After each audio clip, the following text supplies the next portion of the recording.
আপনারা দেখছেন পজিটিভ বার্তা, থিঙ্ক পজিটিভ, বি পজিটিভ।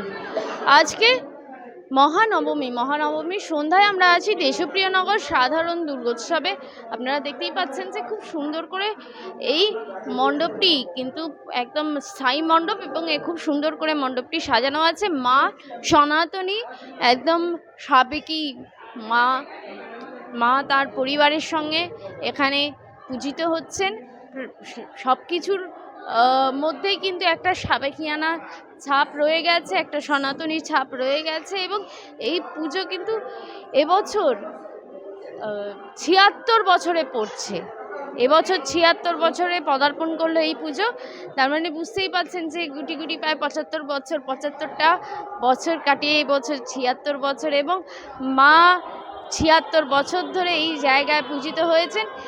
এই জায়গাটা আগে অন্যরকম ছিল, কিন্তু এই জায়গাটা আর এখন আরও সুন্দর করে যিনি মুখ্য উদ্যোক্তা শ্রীযুক্ত সুবিমান ঘোষ মহাশয়, তিনি এই জায়গাটা আরও সুন্দর করে সাজিয়েছেন, আরও সুন্দর করে এখানটা রেনোভেট করেছেন, আকর্ষণীয় করে তুলেছেন এই জায়গাটাকে, যাতে মা এখানে ভালোভাবে সুন্দরভাবে পূজিত হন। আসুন দেখে নিই আজকে মহানবমীর সন্ধ্যার সমগ্র চিত্র। ক্যামেরায় অমিতাভ চক্রবর্তীর সাথে আমি অনিন্দিতা, বরানগর।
নমস্কার, আপনারা দেখছেন পজিটিভ বার্তা। Think positive, be positive. আজ মহানবমীর সন্ধ্যা এবং আজকে আমরা উপস্থিত হয়ে গিয়েছি বরানগরে দেশপ্রিয় নগর সাধারণ দুর্গোৎসবে। যিনি মেন উদ্যোক্তা এই পুজোর, তিনি হচ্ছেন বরানগর অন্তর্গত 23 নম্বর ওয়ার্ডের পৌরপিতা শ্রীযুক্ত সুবিমান ঘোষ মহাশয়। সবাই তাকে তার ডাক নামেই ভালোবেসে ডাকে রাতুল দা বলে। রাতুল দা আমাদের সঙ্গে আছে এবং বহু প্রাচীন পুজো।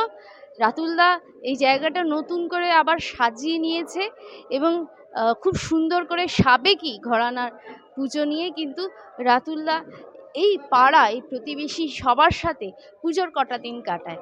শুনে নিই রাতুলদার মুখ থেকে দেশপ্রিয় নগর সাধারণ দুর্গোৎসব এত সুন্দর এই জায়গাটা সাজানো হয়েছে এবং মা কিন্তু সাবেকি। যতই থিমের ভিড় আসুক, যত রকমের থিম আসুক, আপনি কিন্তু থিমের মধ্যে গা ভাসাননি, একদমই সাবেকি আনা সনাতনী যে জায়গাটা সেটা ধরে রেখেছেন। সব কিছু নিয়ে এত সুন্দর একদম ঘরোয়া পুজো, ঘরোয়া স্টাইলের পুজো এবং পাড়া প্রতিবেশীদেরকে নিয়ে এই 5টা দিন এখানে একদম আনন্দ করার পুজো। কি বলবেন? হ্যাঁ, আমাদের পূজাটা এবছরে ৭৬তম বর্ষে এগিয়ে গেছে। এই তো ৭৬তম বর্ষে পড়েছে। এখানে চিরকালই পুজোটা হয়, সাবেকিয়ানার পুজো। এই পুজোটাকে নিয়ে এলাকার অধিবাসীরা খুব আনন্দ করে এবং সেই আনন্দের তুলনা হয় না। আজ মহানবমীতে একটা আরতি প্রতিযোগিতা আছে এবং বিভিন্ন আর্টিস্টরা এসে নাচ করবে। এটা আমাদের কাছে খুব গর্বের জিনিস। আজ নবমী এবং আমাদের ঢাকিদের সাথে কথা বলবেন। এই এক মিনিট, এসে আমাদের প্রতি বছর মণ্ডপে বাজনা বাজিয়ে সবাইকে আনন্দ দান করে। রাতুলদার এই পুজোতে আপনারা প্রত্যেক বছরই আসেন, কোথা থেকে আসেন? আমাদের বাড়ি নদিয়া ডিস্ট্রিক্ট। নদিয়া ডিস্ট্রিক্টের হচ্ছে কৃষ্ণনগর। কৃষ্ণনগরের আগের অফিস আমার বাড়ি বাতকুল্লাতে, এই ছেলেটার বাড়ি রানাঘাটে। আরও যারা আছে এক একজনের বাড়ি এক এক জায়গাতে। আমাদের কারোর বাড়ি তো এক জায়গায় নয়, আলাদা আলাদা সব জায়গায় বাড়ি। এবার এইখানে আসছে আজকে 3 বছর ধরে। আগেও 1 বছর এসেছিলাম, এবার স্টাফ নিয়ে এই দিয়ে 2 বছর হচ্ছে এখানটা এসছি। কাকুর এখানে আসি, কাকু প্রতি বছর ডাকে। আর আরেকজন আছে আমাদের বাপিদাই আমাদের ডাকে। এবার প্রতি বছরে বাপিদাই আমাদের ডাকে। আমাদের কোনো কিছু আর বলার নেই, বাপিদার ভালোবাসাতেই আমরা এখানে আসি। এখানে প্রত্যেক বছর যে এসে বাজাচ্ছেন, কি অনুভূতি এখানে? আমাদের এইখানটাতে একটা কথা বলতে গেলে, যে ভালোবাসাটা এখানটাতে পাচ্ছি সেটা অন্য কোথাও গেলেও পাবো, কিন্তু এইখানটার ভালোবাসাটা একটা অন্যরকম ব্যাপার। আর তারপরে হচ্ছে অনুভূতিটা হচ্ছে এইখানটাতে বাজানো মানে একটা অন্য ব্যাপার, সেটা মানে প্রকাশ করে বোঝাতে পারবো না।